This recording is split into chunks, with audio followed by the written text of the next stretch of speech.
اگلی شرط یہ ہے کہ نمازوں کو تاخیر میں ڈالنے والا نہ ہو. یہ ایک بہت بڑی بیماری. دیکھیے یہاں تک ملتا ہے بہت سی روایات میں کہ کہا گیا ہے کہ ایسے شخص نے نماز کی بے احترامی کی جو نماز کا وقت آ جانے کے بعد وضو کرے. نماز کی بے احترامی میں شمار ہوتا ہے, یعنی ویسی بے احترامی نہیں ہے, البتہ فقہی مسئلہ بھی کہ بہت پہلے سے نہ ہو. مثلا کوئی کہے کہ میں 5 گھنٹے بعد نماز واجب کا وقت آئے گا تو واجب کی نیت سے ابھی سے وضو کر لیا آپ نے. ہاں بالکل, نماز کے وقت سے اکثر مجتہدین یہ فرماتے ہیں کہ نماز کے وقت سے متصل اگر پہلے آپ نے وضو کر لیا وہ نماز کے لیے صحیح ہے, واجب کی نیت. یا اگر بہت پہلے سے بھی اگر کوئی شخص کر رہا ہے تو وہ مثلا پاک ہونے کی نیت سے وضو کر لے, اور پھر وہی وضو اگر ٹوٹا نہ ہو تو اسی سے نماز بھی پڑھ سکتا ہے. تو بہرحال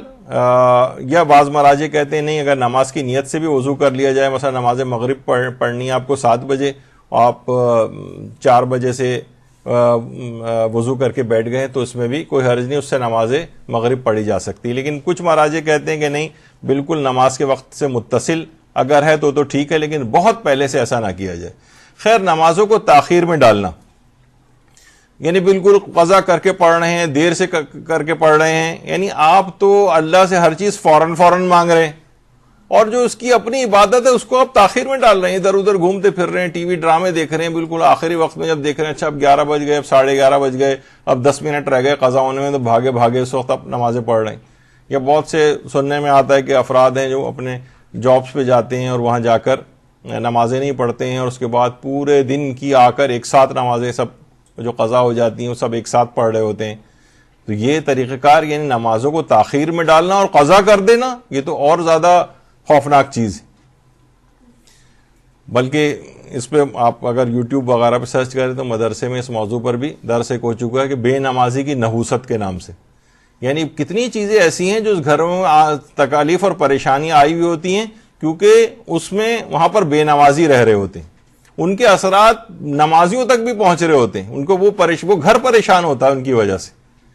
وہ اس موضوع پہ سنیے گا, ابھی ہمارے پاس وقت نہیں. نمازوں کو تاخیر میں ڈالنے والا نہ ہو, یعنی کسی پیغمبر فرماتے ہیں جو کسی عذر کے بغیر نمازوں کو ترک کرے اس کے تمام اعمال رائگاں ہو جاتے ہیں. پھر فرمایا بندہ اور کفر کے درمیان نماز کو ترک کرنے کا ہی فاصلہ, یعنی بس جو بیچ میں فاصلہ ان نمازوں کو تارک ہے تو گویا ایک کافر جیسا ہے, یعنی اس نے کافروں جیسا کام کر لیا ہے بغیر عذر کے نماز کو ترک کرنے والا. جیسے کہ ہم اس سے پہلے بھی نشاندہی کر چکے ہیں کہ جناب ذرا سا کوئی مسئلہ پیش آ گیا, باہر جانا ہے یا کہیں مصروف ہیں, اب وہ نماز قضا ہو رہی ہیں. کوئی دلہن ہیں پوری زندگی نمازیں پڑھتی رہی ہیں لیکن میک اپ کرنے کے لیے 3 بجے سے وہاں پہ بیٹھی ہوئی تھیں, اب اس میں وضو برقرار نہیں رہے گا تو لہٰذا اب میک اپ کے بعد وضو نہیں کر سکتے ہیں مثلا. تو اب کیا ہے کہ جناب وہ مغرب عشاء کی نماز قضا ہوئی جا رہی ہے. تو اس طرح سے چیزیں جو ہیں, یہ ذرا سی بیماری ہو گئی تو اس میں تیز رفتاری کے ساتھ نمازیں ساری قضا کرنی شروع کر دیں. ہاسپٹلائز ہو گئے, وہاں تو سوچتے ہیں کہ نماز کا کوئی تصور ہی نہیں ہے. تو بہرحال یہ سب چیزیں, ان سب کے اہمیت ہے, احکامات ہیں, اس پہ کتنے ہی درس مدرسے نے, مریض کیسے وضو کرے, ہاسپٹلائز ہو تو کیسے کرے, ہاتھ میں کینولا لگا ہو تو کیسے کرے, کیسے اپنی ذمہ داریوں کو پورا کرے, انسان کو سیکھنا چاہیے. بلکہ جو زیادہ دیندار افراد ہوتے ہیں, ایک صاحب انٹینسو کیئر یونٹ میں بھی کورونا میں مریض تھے لیکن بہت دیندار تھے,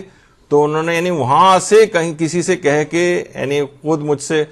فون پہ بات کی, اور وہ انتہا زیادہ ہانپ رہے تھے, آکسیجن لگی ہوئی تھی, انٹینسو کیئر یونٹ میں تھے, بات تک نہیں ہو پا رہی تھی, لیکن اپنی شرعی ذمہ داری پوچھنے کے لیے کہ میرے ہاتھ میں یہ سب لگے ہوئے ہیں, منہ پہ ماسک لگا ہوا ہے اور میں وضو کیسے کروں, یہ اس وقت پریشان ہو کر پوچھ. یعنی واقعی جس کو ذمہ داری اپنی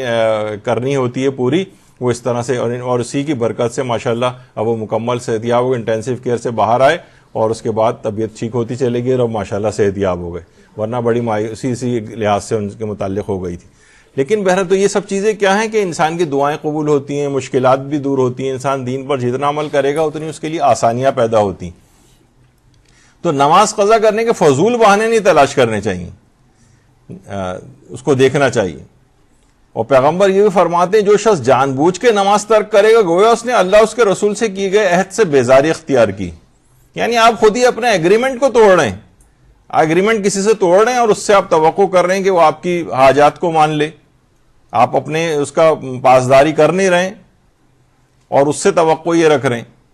تو بہرحال نماز کی ہر صورت میں پابندی کریں, اس کو تاخیر میں نہ ڈالیں. یہاں تک کہ روایت میں ہے کہ تقریباً تمام ہی ائمہ کے متعلق یہ ہے کہ جب اپنے وقت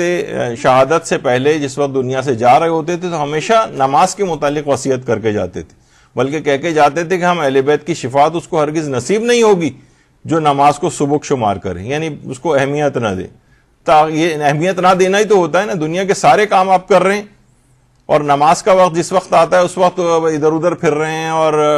تاخیر میں ڈالا ہوا ہے اس کو. یعنی نماز کا اصلاً وہی ہے کہ وقت ابھی بس شروع ہونے والا ہے اور آپ وضو کر کے تیاری کر کے بیٹھے ہیں اس کے لیے. یعنی یہ ہوگا کہ واقعتاً اس کی اہمیت کا احساس ہے. مثلا کسی کے والد اگر آ رہے ہوں بیرون ملک سے اور کئی سال کے بعد,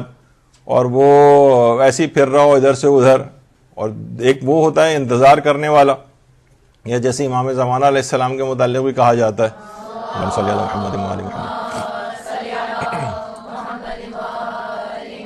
کہ منتظر کسے کہا جائے گا. اب دیکھیے دو بچے ہیں, ایک بچہ بستر میں صبح کو لیٹ کے سو رہا ہے, اس کے گھر والے بھی سارے سو رہے ہیں, اسکول کی وین آ کے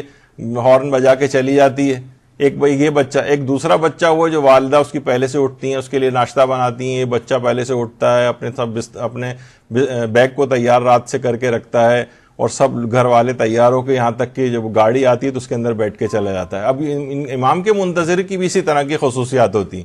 یعنی دیکھا جائے گا کہ اس نے کتنی تیاری کی ہے. ان میں سے منتظر کا وہ سویا ہوا شخص منتظر ہے, یہ بچہ جو ہے وہ منتظر ہے کہ جو کہ پوری تیاری, اس کے گھر والے بھی تیاری کے ساتھ بیٹھے ہوں.